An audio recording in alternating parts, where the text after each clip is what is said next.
Hello everyone. अब हम पढ़ने जा रहे हैं टोपोलॉजिकल सॉर्टिंग। है ना, नाम से बहुत ही डिफिकल्ट सा लगता है कि पता नहीं क्या ही है, लेकिन सिंपल सा टॉपिक है ये। और ये इंपॉर्टेंट भी है बहुत, और इसको जानना भी बहुत ज़रूरी, बहुत इंटरेस्टिंग चीज़ है ये। और अगर तुम प्लेलिस्ट फॉलो कर रहे हो तो तुम्हें इसका इंपॉर्टेंस बहुत अच्छे से समझने आने वाला है ना। क्यों? क्योंकि सबसे पहले हमने शुरुआत करी डीएफएस बीएफएस से, है ना। उनके सारे अच्छे से क्वेश्चंस देखे, कनेक्टेड कंपोनेंट्स पे गए, फिर हम साइकिल डिटेक्शन पे आए, है ना। साइकिल डिटेक्शन पे हमने क्या देखा? अनडायरेक्टेड ग्राफ पहले, है ना। अनडायरेक्टेड ग्राफ, इसके बाद किस पे आए हम? डायरेक्टेड ग्राफ पे। इस पे हमने क्या क्या देखा अभी? डीएफएस से क्या करना है, बीएफएस से कैसे करना है ना। और डायरेक्टेड में हमने क्या देखा? डीएफएस से कैसे करना है ना। बीएफएस वाला आएगा अभी, टेंशन मत लो। अभी तक हमने ऐसे समझा है, ठीक है। साइकिल डिटेक्शन इन अ डायरेक्टेड ग्राफ यूजिंग डीएफएस, ये हमको आता है ना। तो ये टॉपिक कहाँ से आ गया? Topological sorting. ये समझना बहुत जरूरी है। ऐसे ही मत पढ़ने लग जाओ कि चलो हाँ बैठ के चलो टोपोलॉजिकल सॉर्टिंग कर रहे हैं और इसके बाद इसके क्वेश्चंस करेंगे और हमारे एक टॉपिक खत्म, इसके बाद हम नेक्स्ट टॉपिक पे जंप करेंगे। ऐसे बिल्कुल भी मत पढ़ो। प्लीज ट्राई करो कि पिछले टॉपिक से मैं इसको कैसे कनेक्ट कर सकता हूँ, इसकी इंपॉर्टेंस क्या है, जिससे तुम्हें थोड़ा इंटरेस्ट भी आने लगेगा, है ना। जब तुम इसका फ्लो चार्ट बनाने लग जाओगे ना, कैसे कनेक्टेड हैं चीजें, तो तुम्हें बहुत अच्छे से एक टॉपिक दिमाग में बैठ जाएगा। ऐसे क्लटर टॉपिक दिमाग में बिठा के रखोगे ना तो कंफ्यूज ही होगे, है ना। तो इसको एक सेपरेट टॉपिक की तरह ट्रीट मत करो। इसको ऐसे समझो कि ये कैसे इवॉल्व हुआ है ना। तो मैं वही बता रहा हूँ कि सबसे पहले हम साइकिल डायरेक्शन पे आए, है ना। उसके बाद हमने डायरेक्ट अनडायरेक्टेड देखा और अब डायरेक्टेड पे देख रहे हैं। तो what about directed graphs that do not have cycles, है ना। अभी तो हमने साइकिल वाले देखे हैं। उन डायरेक्टेड ग्राफ्स का क्या, जिनकी साइकिल नहीं है, हम इनको इंपॉर्टेंस क्यों दे रहे हैं, है ना। हम सिर्फ अनडायरेक्टेड को इंपॉर्टेंस क्यों नहीं दे रहे हैं, हम डायरेक्टेड जिनकी साइकिल नहीं है उनको इंपॉर्टेंस क्यों दे रहे हैं। और उनको क्या बोलेंगे हम? डैग, है ना। इनको हम बोलते हैं डैग। ये यहां से आया है, ठीक है। डायरेक्टेड ए साइक्लिक ग्राफ, ठीक है। ये हम इनको इतना इंपॉर्टेंस इसलिए दे रहे हैं क्योंकि इनके रियल लाइफ एग्जांपल्स बहुत सारे हैं, भरे पड़े हुए हैं, है ना। ये बहुत ही इंपॉर्टेंट टाइप ऑफ ग्राफ है ये, है ना। अनडायरेक्टेड को हम इतना भाव इसलिए नहीं देते हैं क्योंकि वो टू वे कनेक्शन है। तो पूरे ग्राफ को ट्रेवर्स करना इट्स वेरी इजी, है ना। एक नोड से अगर कनेक्टेड कंपोनेंट है, एक पूरा कनेक्टेड है, तो तुम एक नोड से दूसरी नोड तक कहीं भी कैसे भी जा सकते हो, है ना। But not in the case of directed graph, है ना, क्योंकि इसमें डायरेक्शन इन्वॉल्व है। तो ट्रेवर्सल बहुत डिफिकल्ट हो जाता है। And the more difficult traversal becomes more closer it is to real life examples, है ना। जितना इजी होगा वो उतना रियल लाइफ से दूर होगा, जितना डिफिकल्ट होता जाएगा वो उतना रियल लाइफ के पास आता जाएगा, क्योंकि रियल लाइफ में चीजें इतनी इजी नहीं होती हैं। ये तुमको भी पता है। इसलिए डायरेक्टेड ग्राफ जिनमें साइकिल नहीं होती है उनको भाव दिया जा रहा है बहुत, है ना। उसका एग्जाम्पल भी मैं बताऊंगा, तुमको बहुत अच्छे से समझ में आएगा। सबसे पहला तो एग्जाम्पल है डिपेंडेंसीज का, है ना। डिपेंडेंसीज कैसे? देखो, तुमने एक पैकेज इंस्टॉल किया, ठीक है। तुमने एक पैकेज ए इंस्टॉल किया। तुमने जैसे इसका npm आई किया, जैसे भी तुम इंस्टॉल करते हो उसको, है ना। मैंने इसका npm आई किया तो इसने बोला कि भाई पैकेज बी इंस्टॉल करो। ठीक है यार, करेंगे पैकेज बी, है ना। अब तुमने पैकेज बी इंस्टॉल किया, अब उसने बोला भाई पैकेज सी इंस्टॉल करो। ठीक है, तुमने पैकेज सी इंस्टॉल करना शुरू किया। अब ये बोल रहा है भाई, एरर दिया है इसने कि पैकेज डी इंस्टॉल करो। ठीक है, वो भी कर लेंगे हम। अब जैसे ही तुमने पैकेज डी को इंस्टॉल पे लगाया, इसने बोला भाई पैकेज ए लगेगा मुझे, है ना, उसके बिना मैं डाउनलोड नहीं होऊंगा। तो ये एक रियल लाइफ सिनेरियो देख रहे हो, कितना बेकार सिनेरियो है ये। एक सर्कुलर डिपेंडेंसी हो गई है पैकेजेस के बीच में। तो तुम ऐसे पैकेज ए तो कभी डाउनलोड ही नहीं कर पाओगे, है ना। अपने लैपटॉप में तुम्हारे अगर पैकेज ए को बी की जरूरत है ना, बी को सी की जरूरत है, सी को डी की जरूरत है और डी को वापस ए की जरूरत है, ऐसा तो होगा नहीं वो डाउनलोड तुम्हारे में। तो ये डायरेक्टेड साइक्लिक ग्राफ है ये, है ना। हमको क्या मेक श्योर करना है कि ये सर्कुलर डिपेंडेंसी ना हो, तो उसके लिए हमको ये डिपेंडेंसी हटानी पड़ेगी। अगर मैंने ये डिपेंडेंसी हटा दी तो ये क्या है? डायरेक्टेड एसाइक्लिक ग्राफ है ना। Which happens in real life, मतलब पैकेजेस ऐसे ही होते हैं। अगर ये डिपेंडेंसीज आने लगी ना तो बहुत प्रॉब्लम होने लगेगी, तुम्हारी क्लासेस में भी हो सकता है ये। ठीक है, एक और एग्जांपल लेके देखते हैं। मान के चलो तुमने सबसे पहले लिया एक कोर्स बेसिक मैथमेटिक्स का, है ना। ठीक है, तो तुमने एक काम करो, सबसे पहले तुमने कोर्स लिया बेसिक मैथमेटिक्स का, है ना, बेसिक मैथमेटिक्स का।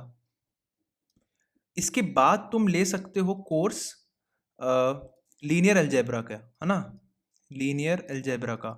ठीक है, इसके बाद तुम ले सकते हो कोर्स कैलकुलस का, है ना। बहुत फेमस एग्जांपल है ये, तुमने शायद सुना ही होगा अगर तुमने टोपोलॉजिकल सॉर्टिंग पहले कभी पढ़ा है तो। अगर नहीं पढ़ा तो यहाँ देख लो। इसका हम क्वेश्चन भी करेंगे ऐसे ही, बिल्कुल कोर्स शेड्यूल करके है, वो हम अच्छे से करेंगे। वो बहुत फेमस प्रॉब्लम है, वो तो करना ही है, और इसके अच्छे अच्छे प्रॉब्लम्स भी करेंगे, ठीक है। तो तुम अगर डायरेक्टली कैलकुलस लेने लग गए तो काम नहीं बनने वाला, तुमको ये ऑर्डर फॉलो करना ही पड़ेगा, ठीक है। तो ये ऑर्डर क्या है? बेसिक मैथ्स, कहाँ लिख दूँ, यहाँ लिख देता हूँ, ठीक है। बेसिक मैथ्स, फिर लीनियर अलजेब्रा, और फिर कैलकुलस, है ना। अब मान के चलो एक और नया सब्जेक्ट इंट्रोड्यूस हुआ है, प्रोबेबिलिटी, ठीक है। तो इसके लिए मैं बोल देता हूँ उसको 4 प्रोबेबिलिटी, ठीक है। अब प्रोबेबिलिटी के लिए भी तुमको बेसिक मैथ्स तो पहले आनी ही चाहिए। अब तुम्हें लीनियर अलजेब्रा आता है कि नहीं, या प्रोबेबिलिटी आता है कि नहीं, ये अलग चीज़ है ना। लीनियर अलजेब्रा आना ज़रूरी नहीं है प्रोबेबिलिटी के लिए, है ना। ऐसा कोई बहुत मस्ट नहीं है कि भाई तुम्हें लीनियर अलजेब्रा आना ही चाहिए तभी तुम प्रोबेबिलिटी कर सकते हो। लेकिन प्रोबेबिलिटी करने के लिए तुम्हें बेसिक मैथ्स तो आना ज़रूरी है ना। नोटेशंस क्या होते हैं, बेसिक कैलकुलेशंस एंड ऑल, ये सब तो तुम्हें आना ही चाहिए बेसिक मैथ्स प्रोबेबिलिटी शुरू करने के पहले। और उसी तरह लीनियर अलजेब्रा शुरू करने के लिए भी तुम्हें बेसिक मैथ्स आनी चाहिए। तो अगर मैं ऑर्डर लिखूं फिर से, अब इसमें 4 कोर्स आ चुके हैं ना, तो ये तो हट गया, है ना। तो नया ऑर्डर क्या होना चाहिए? बेसिक मैथ्स, ठीक है, उसके बाद लीनियर अलजेब्रा, फिर उसके बाद मैंने प्रोबेबिलिटी कर लिया, इसके बाद मैंने किया कैलकुलस। ये एक करेक्ट ऑर्डर है। एक और ऑर्डर सही है, पता, पहले मैंने बेसिक मैथ्स पढ़ी, फिर मैंने प्रोबेबिलिटी पढ़ी, उसके बाद मैंने लीनियर अलजेब्रा पढ़ा, और उसके बाद मैंने पढ़ा कैलकुलस। ये भी सही है, क्योंकि ये दोनों ऐसे कनेक्टेड नहीं है ना, कि भाई एलए को पढ़ना पहले ज़रूरी है उसके बाद ही प्रोबेबिलिटी आएगा समझ में, ऐसा नहीं है ज़रूरी। लेकिन बेसिक मैथ्स बहुत इंपॉर्टेंट है। तो ये मैंने उनको डायरेक्टेड ग्राफ से, जो कि जिसमें साइकिल नहीं है, उसको मैंने एक ऑर्डर में प्रेजेंट किया है कि किस ऑर्डर में नोड्स प्रेजेंट है ना, किस पे डिपेंडेंसीज हैं। तुम्हें अगर किसी पाथ को फॉलो करना है तो तुम्हें किस रोड मैप को फॉलो करना चाहिए, ठीक है। जो रोड मैप्स है जिसकी तुम रोज वीडियो देख रहे हो, है ना, रोज कोई ना कोई एक वीडियो उठा के देख लेते हो कि भाई तो इसका रोड मैप ये है, उसका रोड मैप ये है, वो भी तो एक डायरेक्टेड ए साइक्लिक ग्राफ की तरह काम कर रहा है। तुम इनफैक्ट पूरे डीएसए का रोड मैप देखोगे ना, वो एक डायरेक्टेड ए साइक्लिक ग्राफ की तरह ही है। ट्री एक बहुत अच्छा एग्जाम्पल है ना। जो ट्रीज हमने करे हैं वो एक डायरेक्टेड ए साइक्लिक ग्राफ ही तो है। तो इस डायरेक्टेड ए साइक्लिक ग्राफ के ऑर्डर को रिप्रेजेंट करने के लिए क्या करते हैं हम? टोपोलॉजिकल सॉर्ट, है ना। ये है टोपोलॉजिकल सॉर्ट, है ना। अब इसका भी तुम टोपोलॉजिकल सॉर्ट लिख सकते हो, है ना। लिख के देखो, ये कहाँ लिखूँ, इसको मिटा देता हूँ मैं, ठीक है। इसका टोपोलॉजिकल सॉर्ट लिखता है, ये डैग है ना, डायरेक्टेड ए साइक्लिक ग्राफ। उसकी तुम्हें इंपॉर्टेंस समझ में आई कि ये क्या हो रहा है ना। हमने डायरेक्टेड ग्राफ पढ़ा, उसमें साइकिल पढ़ी, उसमें साइकिल डिटेक्शन कैसे करना है। इसके बाद हमने सोचा कि भाई जिन डायरेक्टेड ग्राफ में साइकिल नहीं होती है उनका क्या होता है ना। तब हमको रियलाइज हुआ कि यार इनके तो बहुत रियल लाइफ एग्जांपल्स होता है। तो वो रियल लाइफ एग्जांपल्स को डिनोट करने के लिए हमने टोपोलॉजिकल सॉर्टिंग करी कि भाई एक डायरेक्टेड एसाइक्लिक ग्राफ के ऑर्डर को रिप्रेजेंट करो, क्योंकि वो एक परफेक्ट एग्जांपल है रियल लाइफ सिनेरियोस का। तो उस फ्लो को रिप्रेजेंट करने के लिए हम टोपोलॉजिकल सॉर्टिंग करते हैं, है ना। तो देखो इसका कैसा हो जाएगा, 1 फिर 2, है ना, फिर 3, फिर 7, फिर 4, फिर सॉरी ये 7, फिर 4, फिर 5 और फिर 6, ठीक है। अब इसी तरह 7 और 4 इंटरचेंजेबल है, एंड इसी तरह 5 और 6 इंटरचेंजेबल है।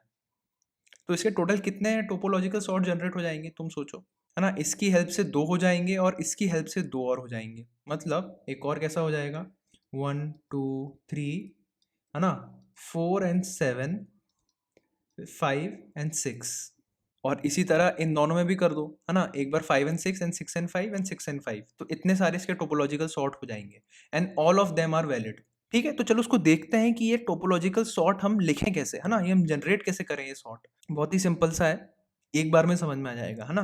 ध्यान से सुनना क्या हो रहा है यहाँ पे, इसको मैं अलग से समझाता हूँ, यहाँ पे बहुत हौच पौच हो गया है ना, ठीक है। तो ये मेरा एग्जाम्पल है, और ये मैंने इसका एक टोपोलॉजिकल सॉर्ट लिख दिया है ना। अब कुछ ऑब्जर्वेशन बनाते हैं, है ना। देखो सबसे पहले ये क्या है, ये बेसिकली डेड एंड्स हैं, है ना, 5 और 6। तो तुमने एक चीज नोटिस करी, 5 और 6 लास्ट में आएंगे, और 6 और 5 है ना इंटरचेंजेबल है, पहले 6 आ सकता है फिर 5 आ सकता है, और 5 और 6, क्योंकि ये एक दूसरे से रिलेटेड तो नहीं है, ये सेम लेवल पर है ना। एक ऑब्जर्वेशन तो ये हो गया।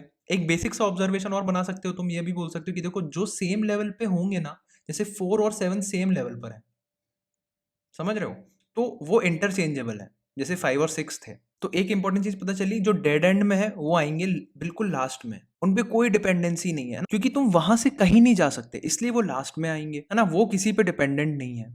ठीक है, ये एक इंपॉर्टेंट बात पता चली। अब यहाँ पे हम निकालें कैसे, हमको एक ट्रेवर्सल टेक्निक तो यूज करनी पड़ेगी। तो सबसे पहले डीएफएस से करते हैं, है ना। शुरुआत करेंगे हम नॉर्मल डीएफएस से। इसको हम क्या करेंगे, विजिटेड मार्क करेंगे 1 को। इसके बाद हम आए 2 पे, इसको भी विजिटेड मार्क करेंगे। ठीक है, इसके बाद हम आए 3 पे, इसको भी विजिटेड मार्क करेंगे। इसके बाद हम आए 4 पे, है ना, इसको भी हम विजिटेड मार्क करेंगे। इसके बाद हम आए 5 पे, इसको भी विजिटेड मार्क करेंगे। अब मैं 5 से कहीं और जा सकता हूँ क्या? नहीं, है ना।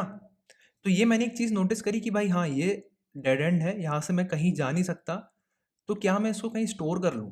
क्योंकि ये आना है लास्ट में, है ना। ठीक है, चलो मैंने इसको नोटिस किया, अभी मैं बस नोटिस कर रहा हूँ, है ना, अभी मैं कुछ एल्गोरिदम नहीं बना रहा हूँ, अभी मैं सिर्फ नॉर्मल डीएफएस कर रहा हूँ। ठीक है, इसके बाद मैं आया 4 पे। अब 4 के बाद मैं आया 6 पे। ठीक है, अब क्या मैं 6 से कहीं जा सकता हूँ? नहीं, ये भी लीस्ट इंपॉर्टेंट है ना। ये दोनों लास्ट पोजीशन में आएंगे, इसको मैं लास्ट पोजीशन बोल देता हूँ। ठीक है, ये दोनों लास्ट पोजीशन के लिए फाइट कर रहे हैं। अब मैं इसके बाद आया 4 पे। क्या मैं 4 से कहीं जा सकता हूँ? नहीं, दोनों विजिट हो चुके हैं, इनको मैंने नोटिस कर लिया है, अब और कहीं जाने का पॉइंट है नहीं, है ना, कुछ एक्सप्लोर करने के लिए है नहीं। तो मैं जाऊंगा वापस 3 पे। अब 3 से मैं गया 7 पे, है ना, इसको भी मैंने विजिट मार्क किया। और क्या मैं 7 से फिर कहीं जा सकता हूँ? नहीं जा सकता हूँ, है ना। तो मैं आया वापस 3 पे। अब तुम देखना 4 और 7 सेम बिहेव किए हैं, है ना, सेम लेवल के हैं, क्योंकि वो सेम लेवल के हैं। तो ये दोनों सेकेंड लास्ट पोजीशन के लिए फाइट कर रहे हैं, मतलब ये दोनों चेंज कर सकते हैं, है ना। तो अगर मैं 7 को 4 रख दूं या 4 को 7 रख दूं, एक ही बात है ना। ये ओवरऑल सेकंड लास्ट पोजीशन है, ये लास्ट पोजीशन है। इसके बाद मैं गया 3 पे, है ना। क्या मैं 3 से कहीं जा सकता हूँ? नहीं, तो ये क्या हो जाएगी, थर्ड लास्ट। इसके बाद मैं आया 2 पे वापस। क्या मैं 2 से कहीं जा सकता हूँ? नहीं, तो ये हो जाएगा सेकंड लास्ट, है ना। और इसके बाद मैं आया 1 पे, ये है फर्स्ट लास्ट। अभी फर्स्ट लास्ट जैसा कुछ नहीं होता है, इसको मैं बोलूंगा फर्स्ट पोजीशन। इसका मतलब जिस पे मैं लास्ट में आया सबसे पहले, वही मेरी टोपोलॉजिकल सॉर्ट का पहला एलिमेंट होना चाहिए। समझ रहे हो, ये मैंने कैसे लास्ट असाइन करी है पोजीशंस, पहले लास्ट, फिर सेकंड लास्ट, फिर थर्ड लास्ट। और जैसे ही मैं यहाँ पे आया, है ना, जब सब खत्म हो गया, जब मैं लास्ट में आ चुका हूँ, that is the first position of my topological sort. तो ये कौन सा डेटा स्ट्रक्चर फॉलो कर रहा है, ये कौन सी रूल फॉलो कर रहा है? ये है लास्ट इन फर्स्ट आउट। और ये कौन प्रोवाइड करता है मुझे? स्टैक। स्टैक ही देता है, इसलिए यहाँ पे मुझे एक स्टैक लगेगा, ये रिकॉर्ड करने के लिए, ये जो पूरा इन्फो है ना, ये रिकॉर्ड करने के लिए मुझे लगेगा। अगर मैं डायरेक्टेड एसाइक्लिक ग्राफ में ऐसे स्टैक की तरह यूज कर रहा हूँ, तभी मैं उसका टोपोलॉजिकल सॉर्ट जनरेट कर पाऊंगा। As simple as that. समझ में आया कि स्टैक क्यों यूज होता है? अब एक बार फाइनल मैं इसका ड्राई रन करूंगा स्टैक की हेल्प से, है ना। अभी तो मैंने ओवरऑल बता दिया, अब मैं एक बार इसको ड्राई रन करूंगा स्टैक की हेल्प से, तब अच्छे से समझ में आएगा। और है ना, वो करके देखते हैं। तो एक स्टैक ले लेते हैं, ठीक है। तो चलो उसको फिर से डीएफएस करते हैं, है ना। अब इस बार प्रॉपर स्टैक यूज करेंगे हम। ये है मेरा एक स्टैक, है ना। अब मैं सबसे पहले इसको विजिट करूंगा, इसके बाद मैं गया 2 पे, है ना, इसको भी विजिट मार्क किया। इसके बाद मैं गया 3 पे, इसको भी विजिट मार्क किया। इसके बाद मैं गया 4 पे, इसको भी विजिट मार्क किया। इसके बाद मैं गया 5 पे, इसको भी मैंने विजिट मार्क किया। अब मैं 5 से कहीं नहीं जा सकता, तो मैं आऊँगा वापस, है ना। तो वापस आने के बाद मैं, मतलब वापस आने से पहले मैं इसको स्टैक में डाल दूँगा, क्योंकि भाई तेरी इंपॉर्टेंस सबसे कम है अभी, है ना। इसके बाद मैं गया 6 पे, ठीक है, 4 पे आने के बाद 6 पे गया। अब 6 से भी कहीं नहीं जा सकता, तो मैं 6 से वापस आया। वापस आते टाइम मैंने 6 को स्टैक में डाल दिया। भाई देखो, तुम लोग ना लास्ट पोज़ीशन के लिए फाइट कर रहे हो अभी। अब इसके बाद किसकी बारी आई? 4 की, है ना। 4 से कहीं और जा सकते हैं? नहीं, ठीक है, इसको भी स्टैक से डाल दिया, है ना, वापस आने के टाइम। इसके बाद मैं गया 3 पे। 3 से मैं कहाँ जा सकता हूँ? 7 पे। 7 पे आया, है ना। अब मैं जैसे ही 7 पे आया, वहाँ से भी कहीं नहीं जा सकता, तो मैं वापस आ जाऊँगा और इसको पुश कर दूँगा स्टैक में, ठीक है। अभी समझ रहे हो तुम लोग कैसे तुम्हारा टोपोलॉजिकल सॉर्ट एक-एक करके जनरेट हो रहा है ना। इसके बाद मैं गया 3 पे। 3 से कहीं जा नहीं सकता, तो मैं 3 पे पुश कर दूँगा और मैं वापस आ जाऊँगा 2 पे। इसके बाद मैं फिर 2 से भी कहीं नहीं जा सकता, तो 2 को पुश कर दूँगा और 1 पे वापस आ जाऊँगा और इसको पुश कर दूँगा और मेरा वापस पूरा का पूरा डीएफएस खत्म हो चुका है ना। अब क्योंकि फर्स्ट को सबसे पहले इंपॉर्टेंस मिलनी चाहिए, जो स्टैक के टॉप में मिल रही है उसको, तो मैं स्टैक के टॉप से शुरू करूँगा, पूरा बॉटम तक जाऊँगा। जैसे जैसे एलिमेंट मिलते जाएंगे, वो मेरा टोपोलॉजिकल सॉर्ट होगा, बस खत्म, और कुछ नहीं करना है ना। चलो उसको शांति से कोड करते हैं और तुम्हें वहाँ बहुत अच्छे से समझ में आ जाएगा, है ना। इनफैक्ट खुद ट्राई करो एक बार कोड करने का, तुम्हें ये मेक श्योर करना है कि तुम स्टैक में स्टोर करो, और वो कहाँ स्टोर करना है ये तुम्हें पता होना चाहिए। ये बैक ट्रैकिंग का कॉन्सेप्ट है। अगर तुम्हें बैक ट्रैकिंग आती है, जो कि मैंने बहुत अच्छे से समझा रखी है ना, अगर नहीं देखी तो देख लो, बहुत अच्छे से समझाया है, बहुत मज़ेदार, बहुत मज़ा आएगा तुमको, है ना। तुम्हें उससे बैक ट्रैकिंग का पूरा डर खत्म हो जाएगा, इसकी मैं गारंटी ले रहा हूँ। बहुत अच्छे क्वेश्चन किए हमने, ठीक है। तो वो बैक ट्रैकिंग का कॉन्सेप्ट लगेगा, तुम्हें कहाँ स्टोर करना है वो तुम्हें पता होना चाहिए, बाकी तो नॉर्मल डीएफएस है और कुछ नहीं है ना। तो चलो उसको करते हैं, ठीक है। तो इसको सॉल्व करते हैं। अब सॉल्व करने के लिए कुछ चीज़ें ऑलरेडी डिफाइन कर दी है मैंने, जैसे कि मुझे कि स्टैक तो चाहिए ही है ना, इसका एसटी नाम रख दिया है। कितने वर्टाइसेस हैं मेरे, एक विजिटेड एरे चाहिए होगा, एक आंसर जिसमें मैं अपना आंसर स्टोर करूंगा, वेक्टर आंसर, है ना। अब मैं ये क्या कर रहा हूँ, मैं कनेक्टेड कंपोनेंट्स वाली चीज़ है कि भाई जितने कंपोनेंट्स है सब में करना है मुझे, है ना। इसलिए मैं यहाँ पे ये डीएफएस के लिए अलग से लिख रहा हूँ कॉल। जैसे ही एक से शुरू हुआ और अगर सारे विजिट हो गए तो कोई ज़रूरत नहीं है, लेकिन अलग से कोई कंपोनेंट आया, वैसे तो नहीं आना चाहिए बट फिर भी मैं लिख लेता हूँ यहाँ पे, है ना। तो डीएफएस को लिखते हैं यहाँ पे, इस यही मेन है। तो यहाँ पे शुरुआत करेंगे हम आई से, क्या क्या भेजेंगे हम, एडीजे, है ना, एक तो स्टैक भेजेंगे, और क्या भेजना है, विजिटर, ठीक है। और कुछ है क्या, नहीं, ठीक है चलो, तो वो लिख लेते हैं। ये तो वॉइड है, डीएफएस ऑफ क्या है, इंट नोड और एडजेसेंसी मैट्रिक्स, एडजेसेंसी लिस्ट, और क्या है, स्टैक, है ना, स्टैक ऑफ इंट एसटी, और क्या है, विजिटर एरे। ठीक है। ये भी बाय रेफरेंस ही भेजूंगा मैं, यहाँ थोड़ी जगह बना लेते हैं, ठीक है। सबसे पहले मैं क्या करूँगा, इसको विजिट मार्क करूँगा। तो जैसे ही मैं नोड पे आया, उसको मैंने विजिट मार्क किया इज इक्वल टू ट्रू। इसके बाद मैं गया इसके एडजेसेंट नोड पे, है ना, फॉर ऑटो नेबर बोल देता हूँ, in adjacency matrix of, sorry adjacency list of, पता नहीं मैं मैट्रिक्स बार बार क्यों बोल रहा हूँ, ठीक है, एडजेसेंसी लिस्ट ऑफ नोड, ठीक है। अगर ये विजिटेड नहीं है ना, इफ़ नॉट विजिटेड, आपका नेबर अगर विजिटेड नहीं है तो वहाँ से कंटिन्यू कर दो डीएफएस। तो डीएफएस ऑफ क्या क्या भेजना है, अब नेबर भेजना है ना, नेबर और एडीजे और स्टैक तो है ही, और क्या है, विजिटेड, ठीक है। अब देखो एंड में क्या रिटर्न करना है ना, हमको यहाँ पे रिटर्न करना है, यहाँ पे मुझे स्टैक पे स्टोर करना है वो एलिमेंट। कौन सा एलिमेंट, नोड, है ना, S T dot push node. क्योंकि जब मैं बैक ट्रैक करता हूँ ना, तो ये वाली वो पोजीशन है, जब मैं बैक ट्रैक कर रहा होता हूँ तो मेरे पास उस नोड का एक्सेस होता है before going to the previous node. तो जाने से पहले, रिटर्न करने से पहले मैं इस नोड को स्टैक में स्टोर करना चाहता हूँ, दैट्स इट, ठीक है। अब तुम्हारे पास इस स्टैक में ये टोपोलॉजिकल सॉर्ट का पूरा पूरा डेटा आ चुका है, तो एक एक करके इसको आउटपुट में पुश कर दो, है ना। While stack dot empty, जब तक स्टैक एम टी ना हो, है ना, st dot empty out dot push back st dot top and st dot pop, ठीक है। और रिटर्न कर दो आउटपुट, है ना। आउटपुट तो है नहीं तुम्हारे पास, सॉरी आंसर है ये, sorry it should be answer, ठीक है, रिटर्न आंसर। चलो इसको रन करके देखते हैं, सबमिट करके देखते हैं। बहुत ही बढ़िया, ठीक है। तो आई होप समझ में आया होगा, सिंपल सा था, है ना, सिर्फ डीएफएस कोड लिखा है, और जो एक्स्ट्रा लाइन ऐड करी है हमने वो है st डॉट पुश। एक स्टैक की जरूरत पड़ी, और बैक ट्रैक करते समय, है ना, जो लास्ट विजिटेड जो डेड एंड वाले हैं ना, उनको लीस्ट इंपॉर्टेंस दे रहे हैं हम। और जैसे ही मेरा बैक ट्रैक खत्म हो रहा है, तो मैं जिस एलिमेंट पे हूँ उसको सबसे ज्यादा इंपॉर्टेंस दी जा रही है, जो कि लास्ट इन फर्स्ट आउट वाली प्रॉपर्टी फॉलो हो रही है, इसलिए मुझे यहाँ पे स्टैक यूज करना पड़ा। तो आई होप समझ में आया होगा, बहुत ही सिंपल टॉपिक है, इसके क्वेश्चंस इजीली बन जाएंगे, बस श्रद्धा से देखते रहो, है ना, और प्रैक्टिस करते रहो, ठीक है। तो चलो वीडियो को लाइक कर दो, शेयर कर दो, सब्सक्राइब कर दो अगर नहीं किया है तो। बाकी का अपन नेक्स्ट वीडियो में मिलते हैं, है ना। चलो बाय।